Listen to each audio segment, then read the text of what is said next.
warahmatullahi wabarakatuh. Perkenalkan, nama saya Khairul Fahmi dari kelas M243 dengan nomor NIM 24040750137 dengan nomor urut 19.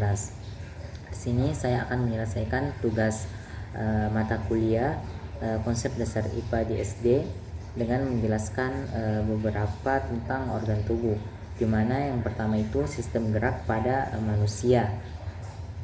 Nah, sistem gerak pada manusia yaitu mekanisme gerak pada manusia melibatkan kerjasama antar sistem rangka, otot, dan saraf. Tulang-tulang dalam tubuh membentuk kerangka, memberikan struktur dan dukungan, serta menjadi tempat melekatnya otot. Nah, gerakan terjadi ketika otot berkontraksi dan menarik tulang melalui perantara sendi. Nah, kontraksi otot ini dikendalikan oleh impuls listrik yang dikirim oleh sistem saraf pusat ke otot-otot yang bersangkutan. Proses ini memungkinkan manusia melakukan berbagai aktivitas fisik seperti berjalan, berlari, mengangkat, dan menulis. Adapun sistem otot yang berperan dalam mekanisme gerak adalah otot rangka, di mana yang bekerja secara sadar di bawah kendali otak. Setiap gerakan tubuh membutuhkan koordinasi yang tepat antara berbagai otot dan sendi. Misalnya untuk mengangkat lengan, otot bisep harus berkontraksi sementara otot risep bereaksi relaksasi, di mana sistem saraf memastikan bahwa semua gerakan terjadi dengan lancar dan efisien, serta mampu menyesuaikan dengan situasi lingkungan, seperti menjaga keseimbangan saat berjalan di permukaan bumi. Latihan fisik yang teratur memberikan dampak positif terhadap sistem gerak manusia. Latihan memperkuat otot dan tulang, meningkatkan fleksibilitas sendi, serta memperbaiki koordinasi motorik. Nah, selain itu, latihan ini juga meningkatkan aliran darah, jaringan otot dan tulang, membantu mempercepat pemulihan dan mencegah cedera. Dalam jangka panjang, aktivitas fisik yang rutin dapat mencegah penyakit degeneratif seperti osteoporosis dan osteoartritis, serta menjaga postur tubuh tetap baik. Dengan demikian, latihan fisik sangat penting untuk menjaga fungsi dan kesehatan sistem gerak. Yang kedua itu sistem pencernaan manusia, di mana sistem pencernaan manusia yang pertama itu adalah enzim pencernaan, di mana enzim pencernaan adalah senyawa biokimia yang diproduksi dan berbagai organ dalam sistem pencernaan dan berfungsi untuk mencegah molekul-molekul makanan menjadi zat-zat yang lebih sederhana agar dapat diserap oleh tubuh. Proses pencernaan dimulai di mulut, di mana enzim amilase yang terdapat dalam air liur memecah karbohidrat menjadi maltosa. Selanjutnya yaitu di lambung. Nah, enzim pepsin yang diaktifkan oleh asam lambung berfungsi untuk mencerna protein menjadi peptida, di mana di usus halus asam lambung di usus halus pankreas itu mengeluarkan berbagai enzim seperti amilase atau untuk melanjutkan pemecahan karbohidrat, sedangkan lipase untuk memecah lemak menjadi asam lemak dan gliserol, serta tripsin dan chymotrypsin untuk melanjutkan pemecahan protein. Selain itu, dibandingkan usus halus juga menghasilkan enzim seperti maltase, laktase, dan sukrase yang masing-masing memecah glukosa, laktosa, dan sukrosa menjadi glukosa dan monosakrida. Seperti para enzim-enzim ini sangat penting agar nutrisi dari makanan dapat diserap secara optimal oleh tubuh melalui dinding halus. Adapun yang pertama itu mulut atau saliva. Mulut merupakan bagian awal dari sistem pencernaan yang berfungsi sebagai tempat masuknya makanan dan dimulainya proses pencernaan secara mekanis dan kimiawi, di mana di dalam mulut, makanan dikunyah oleh gigi dan dibantu oleh lidah untuk membentuk bolus atau gumpalan makanan agar mudah ditelan. Nah, proses kimiawi dimulai dengan adanya saliva atau air liur yang diproduksi oleh kelenjar ludah. Saliva mengandung air liur, lendir, dan enzim amilase. Disebut juga ptyalin ya, yang berfungsi untuk memecah karbohidrat kompleks seperti pati menjadi gula sederhana seperti maltosa dan glukosa. Selain membantu pencernaan, saliva juga berperan dalam membasahi makanan agar lebih mudah ditelan, menjaga kelembapan rongga mulut, dan melindungi mulut dari infeksi melalui kandungan antibakterinya. Yang kedua itu lambung, di mana lambung adalah organ pencernaan yang berfungsi menyimpan dan mencerna makanan secara kimiawi dan mekanis. Nah, di mana makanan diaduk dan dicampur dengan getah lambung yang mengaktifkan pepsin untuk memecah protein. Lambung juga menghasilkan lendir untuk melindungi dinding dari asam. Yang ketiga itu usus 12 atau duodenum. Setelah makanan dari lambung masuk ke usus 12 jari, enzim-enzim pencernaan dan pankreas dan empedu mulai berfungsi, di mana yang pertama itu amilase pankreas melanjutkan pemecahan karbohidrat menjadi gula yang lebih sederhana.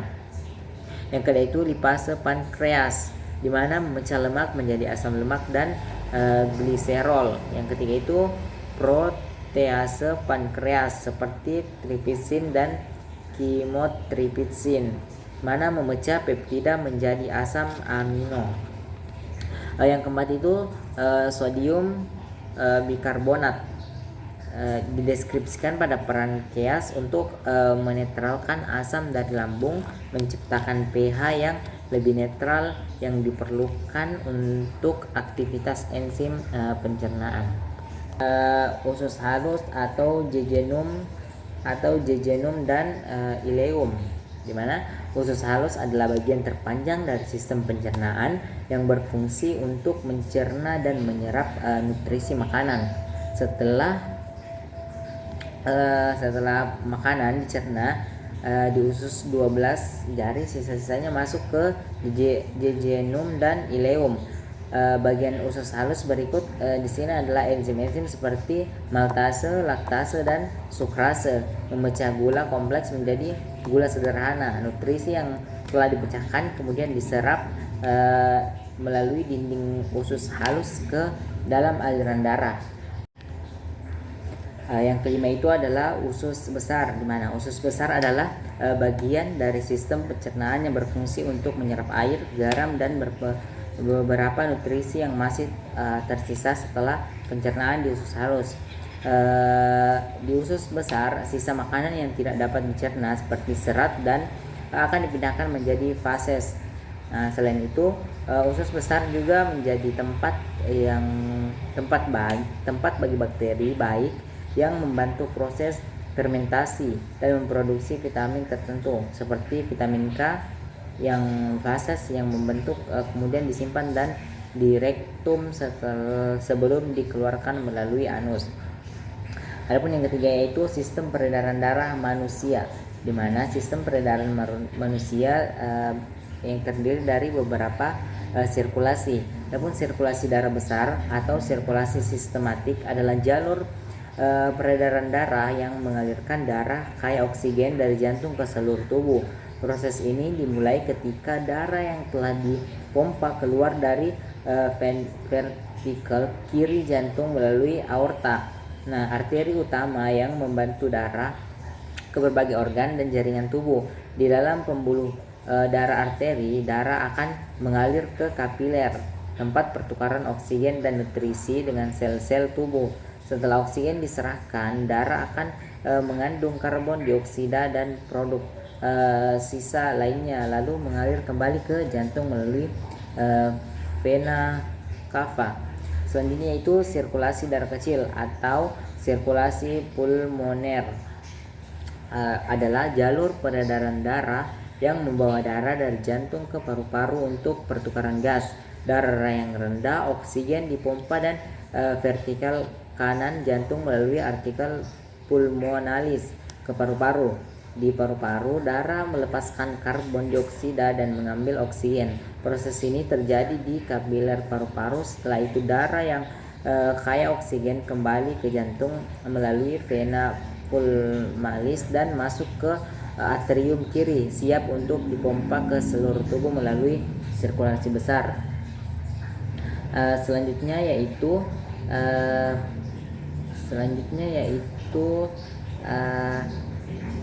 penyebab varies, di mana varises ketika pembuluh vena melebar dan terkontribusi biasanya di kaki akibat penyebab varises, di mana varises terjadi ketika pembuluh vena melebar dan terdistorsi biasanya di kaki akibat pelemahan katup vena yang mengakibatkan darah mengalir diundur dan menumpuk. Penyebab utama varises meliputi faktor genetik, usia, kehamilan, obesitas, serta pekerjaan yang mengharuskan berdiri atau duduk lama. Selain itu, perubahan hormon, cedera pada pembuluh darah, dan kurangnya aktivitas fisik juga dapat meningkatkan risiko varises. Faktor-faktor ini menyebabkan tekanan pada pembuluh darah, mengurangi elastisnya dan memperburuk aliran darah yang pada akhirnya memicu pembesaran pembuluh darah. Adapun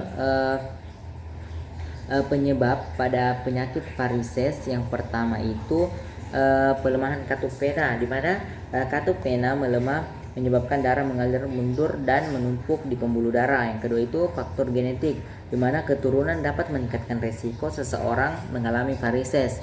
Yang ketiga itu kehamilan, di mana hormon yang berubah dan meningkatkan volume darah dapat menyebabkan varises. Yang keempat itu obesitas, kelebihan berat pada memberikan tekanan ekstra dan pembuluh darah. Yang kelima itu usia lanjut, pembuluh darah kehilangan elastisnya seiring bertambahnya usia dan mempermudah terjadinya varises. Yang keenam itu pekerjaan yang mengharuskan duduk atau berdiri lama, di mana posisi tubuh yang statis dalam waktu lama dapat meningkatkan tekanan pada vena.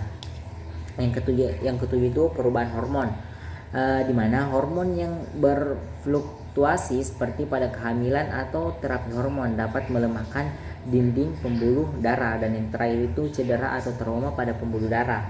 Nah, kerusakan pada pembuluh darah atau kutub dapat menyebabkan varises.